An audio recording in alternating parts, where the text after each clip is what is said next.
아홉 꼬리의 저주, 달빛 아래 무녀도의 공포. 아주 먼 옛날 안개가 자욱한 군산의 무녀도라는 작은 섬에 한 부유한 집의 부부가 조용히 살고 있었다. 그들은 이미 힘센 세 아들을 두고 있었지만 가녀리고 아름다운 딸을 간절히 원했다. 매일 밤 그들은 신단 앞에 무릎을 꿇고 쌀을 바치며 속삭이는 기도를 올렸다. 섬마을 사람들은 그들의 간절한 소원을 알았지만 신령에게 기도를 올리는 그들의 모습은 점점 불길하게 느껴졌다. 그들의 간절한 기도를 듣고 있던 것은 신령이 아닌 천년묵은 구미호였다. 여우는 그들의 정성에 흥미를 느끼고 소원을 들어주기로 했다. 깊은 밤, 여우는 신단 주변을 맴돌며 그들의 염원을 들었고 미소를 지었다. 인간의 욕망은 언제나 흥미로운 법이었다. 여우는 달빛 아래에서 자신의 꼬리를 한번 휘두르며 마법을 걸었다. 내 소원은 이루어질 것이다. 하지만 대가는 치러야 하지. 여우는 자신을 향해 무릎을 꿇은 부부를 보며 속삭였다. 부부는 떨리는 눈빛으로 서로를 바라보았다. 무슨 뜻입니까? 우리에게 대가라니. 남편이 어렵게 입을 열었다. 여우는 의미심장한 미소를 지으며 천천히 다가왔다. 인간은 언제나 원하는 것을 이루고 싶어 하지. 그러나 그만큼 잃는 것도 있어야 하지 않겠느냐. 아내는 두 손을 꼭 쥔 채 눈물을 머금었다. 우리는 그저 딸을 원했을 뿐이에요. 신께 기도한 것뿐인데. 여우는 그녀를 내려다보며 낮게 웃었다. 신이 너희를 도왔다고 생각하느냐. 어리석은 것들. 나는 너희가 바친 정성과 욕망을 보았을 뿐이다. 그리고 너희에게 기회를 준 것이지. 남편은 입술을 깨물었다. 그렇다면 우리는 무엇을 해야 합니까? 우리의 아이는 안전한 것입니까? 여우는 깊이 고개를 끄덕였다. 100일 후 너희는 누구도 본 적 없는 가장 아름다운 딸을 얻게 될 것이다. 하지만 기억해라. 그녀가 성장할수록 어떤 일이 벌어질지 모른다. 너희가 감당할 수 있을까? 부부는 공포와 기대가 뒤섞인 눈빛으로 서로를 바라보았다. 우리는 무엇이든 할 것입니다. 우리의 간절한 염원을 들어준다면. 남편이 힘겹게 입을 열었다. 여우는 살짝 웃으며 말했다. 좋다. 100일 후 너희 가정에 축복이 내릴 것이다. 하지만 그 아이가 커갈수록 무엇이든 조심해야 할 것이다. 부부는 무슨 뜻인지 알지 못했지만 이미 마음은 희망으로 가득 차 있었다. 그리고 100일 후 그들은 믿을 수 없이 아름다운 딸을 얻게 되었다. 정확히 100일 후 아내는 눈부시게 아름다운 딸을 낳았다. 그녀의 피부는 달빛처럼 희고 눈은 가을별처럼 반짝였으며 웃음소리는 마치 마법과도 같았다. 마을 사람들은 이 축복을 기뻐하며 함께 축하했다. 이 아이는 신의 축복이야. 한 마을 사람이 감탄하며 말했다. 정말 아름답군요. 마치 신령이 내린 선물 같습니다. 다른 이가 맞장구 쳤다. 부부는 신단에 더 많은 재물을 바치며 감사의 기도를 올렸다. 그러나 몇몇 노인은 불안한 시선으로 그 아이를 바라보며 조용히 속삭였다. 저 아이는 인간이 아닌 게 분명해. 이렇게 완벽한 아이가 태어나는 것은 자연스러운 일이 아니야. 여우의 장난일지도 몰라. 그러나 축하 분위기에 젖은 마을 사람들은 노인들의 경고를 무시하고 그저 아이의 탄생을 경이롭게 바라볼 뿐이었다. 역시 소녀는 다른 아이들과는 달랐다. 그녀는 너무 빠르게 걷기 시작했고 그녀의 목소리는 듣는 이들을 매혹시키는 이상한 힘을 가지고 있었다. 그녀가 노래를 부르면 새들이 날아와 주위를 맴돌았고 그녀의 손길이 닿은 꽃은 더욱 싱그러워졌다. 하지만 그것은 단순한 신비로움이 아니었다. 엄마, 저 아이가 날 쳐다볼 때마다 숨이 막혀요. 한 아이가 어머니의 옷자락을 잡아당기며 불안한 목소리로 말했다. 괜한 소리 하지 마라. 저 아이는 신이 주신 선물이다. 어머니는 아이를 달래며 중얼거렸다. 그러나 그녀의 손끝은 가늘게 떨리고 있었다. 마을 사람들은 그녀를 사랑했지만 때때로 그녀의 미소가 지나치게 달콤하거나 시선이 너무 오래 머무를 때 왠지 모를 불안감이 엄습했다. 특히 밤이 되면 더욱 기이한 일들이 벌어졌다. 소녀가 혼자서 어두운 골목에서 중얼거리는 모습이 자주 목격되었다. 아까 그 아이 아무도 없는 곳에서 웃고 있더라. 말하고 있었어. 하지만 누구랑? 쉿, 그런 말 함부로 하면 안 돼. 그녀의 가족이 들으면 무슨 일이 생길지 모른다고. 소녀의 웃음소리는 날이 갈수록 길어졌고 그녀가 지나는 곳마다 냉기가 스며들었다. 마을 사람들은 차츰 그녀를 두려워하기 시작했다. 그리고 어느 날 밤 그녀의 방에서 기이한 울음소리가 들려왔다. 그것은 인간의 것이 아니었다.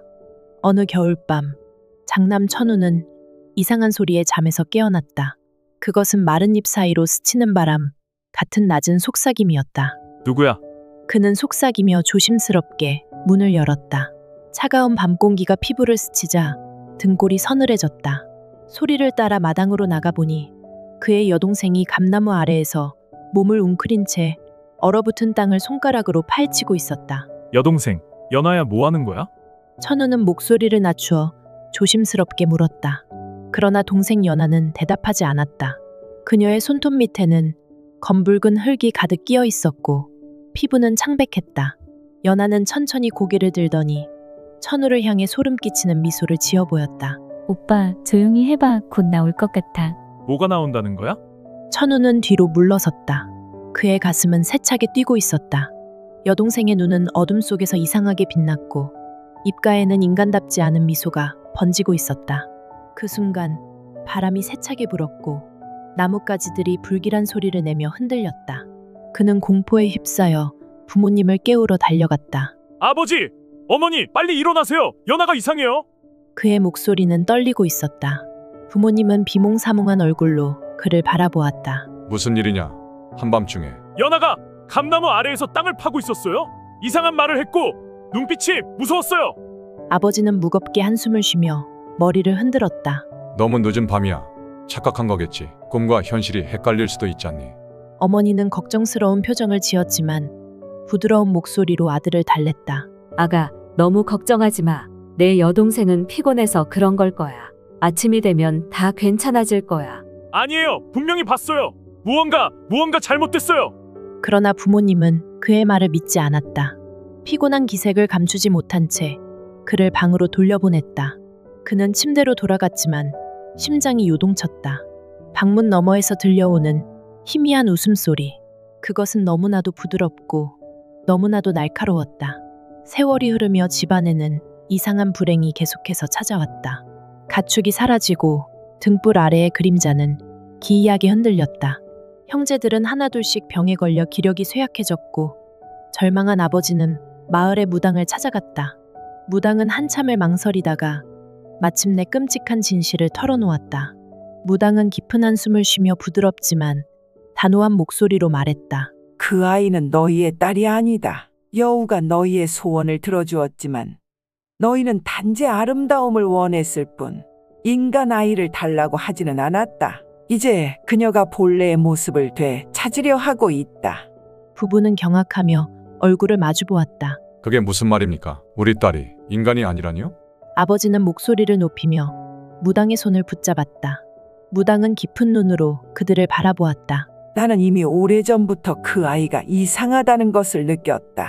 밤마다 들리는 알 수 없는 속삭임, 이유 없이 사라지는 가축들, 그리고 사람들의 병환, 모든 것이 그녀와 연관되어 있다. 어머니는 믿을 수 없다는 듯 머리를 흔들며 울먹였다. 그럴 리가 없어요. 우리 연아는 아무 짓도 하지 않았어요. 그저 조용하고 순한 아이일 뿐이에요. 무당은 차갑게 속삭였다. 그 아이가 순하다고 믿고 싶겠지. 하지만 보름달이 뜨면 그녀는 더 이상 그 모습으로 있지 않을 것이다. 시간이 얼마 남지 않았다. 그 아이가 완전히 본래의 모습으로 돌아가면 너희 가족 모두 위험할 것이다. 아버지는 당황하며 물었다. 그럼 우리가 어떻게 해야 합니까? 딸아이를 구할 방법은 없는 겁니까? 무당은 눈을 감고 한참을 생각하더니 낮게 대답했다. 단 한 가지 방법이 있긴 하다. 하지만 그것은 너희에게 너무 가혹한 일이 될 것이다. 부부는 무당의 말에 숨을 죽였다. 아버지가 조심스럽게 물었다. 그 방법이 뭡니까? 우리가 무엇을 해야 하죠? 무당은 깊은 한숨을 쉬며 차갑게 말했다. 그 아이를 그녀가 완전히 본래의 모습으로 변하기 전에 보름달이 뜨는 밤 그녀의 심장을 찔러야 한다. 그것만이 가족을 구할 수 있는 유일한 길이다. 어머니는 경악하며 무당을 바라보았다. 그럴 수 없어요. 연아는 우리 딸이에요. 어떻게 우리가 직접. 무당은 단호한 목소리로 말을 이었다. 그 아이가 완전히 변해버리면 더 이상 너희 딸이 아니다. 그녀는 너희를 하나씩 삼켜갈 것이다. 너희에게 남은 시간이 많지 않다. 결정을 내려야 한다.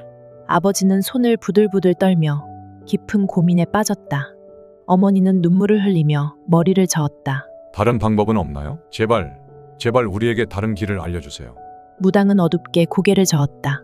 그 어떤 신도, 그 어떤 기적도 너희를 도울 수 없다. 선택은 너희의 몫이다. 하지만 결정을 늦추면 그 아이는 가족 모두를 집어삼킬 것이다. 그날 밤 집안은 기이한 정막에 휩싸였다. 창밖에서 부는 바람은 마치 무언가 속삭이는 듯했고 촛불은 흔들리며 괴이한 그림자를 만들어냈다. 가족들은 모두 깊은 잠에 빠져 있었지만 공기 속에는 알 수 없는 불길함이 감돌고 있었다.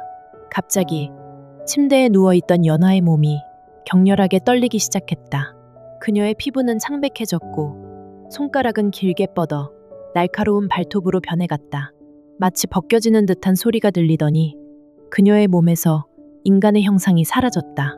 피부가 찢어지고 그 아래에서 거대한 황금빛 털이 자라났다. 사각. 발톱이 나무 바닥을 긁는 섬뜩한 소리와 함께 그녀의 등이 부풀어 오르며 9개의 꼬리가 뻗어나왔다. 그녀의 눈이 천천히 떠지며 그 안에서 금빛 불꽃이 타올랐다. 오랜만이군. 그녀가 입을 열자 인간의 목소리가 아닌 깊고 날카로운 중첩된 음성이 방안을 울렸다. 부모와 형제들이 잠에서 깨어나 공포에 질린 얼굴로 그녀를 바라보았다. 어머니는 침대에서 굴러 떨어지며 떨리는 손으로 딸을 가리켰다. 이게 대체 무슨 일이야? 그러나 연화는 더 이상 대답하지 않았다. 그녀는 천천히 가족들을 내려다보며 천천히 입꼬리를 올렸다. 그 미소는 마치 사냥감을 앞둔 짐승의 것과 같았다. 드디어 때가 왔어. 이제 너희도 내 것이야. 다음 날 아침, 마을 사람들은 조심스럽게 그 집을 찾아갔다. 문이 삐걱이며 열리자 안에서 퍼지는 썩은 냄새와 차가운 공기에 모두가 숨을 삼켰다. 거실 바닥에는 피로 얼룩진 자국이 남아 있었고 벽에는 손톱으로 긁힌 듯한 깊은 흠집들이 가득했다. 여기 대체 무슨 일이 일어난 거야? 한 마을 사람이 떨리는 목소리로 말했다. 부엌에는 쓰러진 식탁과 깨진 그릇들이 나뒹굴고 있었으며 방 안에는 흔적도 없이 사라진 가족의 자리만이 휑하게 남아 있었다. 창문이 열려 있었고 바람이 부드럽게 흘러들어왔다. 하지만 그 바람 속에는 이해할 수 없는 낮은 속삭임이 섞여 있었다. 이 집 더 이상 사람이 살 곳이 아니야. 마을 사람들은 침묵 속에서 서로를 바라보았다. 그 순간 멀리서 들려오는 소름 끼치는 울음소리가 그들의 심장을 얼어붙게 했다. 그것은 인간의 것이 아니었다. 깊은 숲속 어딘가에서 여우의 울음소리가 울려 퍼지고 있었다. 이후로도 무녀도의 숲속에서는 밤마다 이상한 소리와 여우의 울음소리가 들려왔다. 마을 사람들은 해가 지면 절대 숲에 들어가지 않았다. 아무도 감히 그 집을 다시 찾지 않았다. 그리고 시간이 지나면서 그 집은 마치 존재하지 않았던 것처럼 서서히 기억 속에서 사라져갔다. 하지만 여우의 낮은 웃음소리는 여전히 바람을 타고 마을을 맴돌고 있었다. 천년 묵은 여우는 결국 그들의 소원을 이루어 주었다. 하지만 그 대가는 너무나도 참혹했다. 마을 사람들은 다시는 그 집을 찾지 않았다. 시간이 흐르면서 그 집은 숲속에 서서히 묻혀갔다. 그러나 어느 날 밤, 한 나그네가 무녀도를 지나던 중 폐허가 된 집 앞에서 걸음을 멈췄다. 문이 살짝 열려 있었고 안에서는 희미한 촛불이 흔들리고 있었다. 그는 조심스럽게 집 안으로 발을 들여놓았다. 썩은 나무 냄새와 함께 벽에는 오래된 피자국이 남아 있었다. 그리고 방 한 구석, 거울 앞에 앉아있는 한 소녀가 있었다. 그녀의 긴 머리는 바닥까지 닿았고 그녀의 등 뒤로 9개의 꼬리가 일렁였다. 나그네는 숨을 삼키며 한 걸음 물러섰다. 그러자 소녀가 천천히 고개를 돌렸다. 그녀의 눈이 빛나고 있었다. 오랜만이야. 누군가가 다시 여길 찾아오다니. 남 내 영혼과 간덩어리가 필요하거든. 그 순간 집안의 촛불이 일제히 꺼지며 공기가 얼어붙었다. 숲속에서 들려오던 여우의 웃음소리가 점점 가까워지더니 어둠 속에서 그녀와 나그네의 모습이 사라졌다. 이후로도 무녀도의 숲에서는 밤마다 알 수 없는 속삭임과 길 잃은 이들을 부르는 달콤한 목소리가 들려왔다. 재미있으셨나요? 다음에 다른 흥미로운 이야기로 찾아뵐게요. 구독과 좋아요 부탁드려요.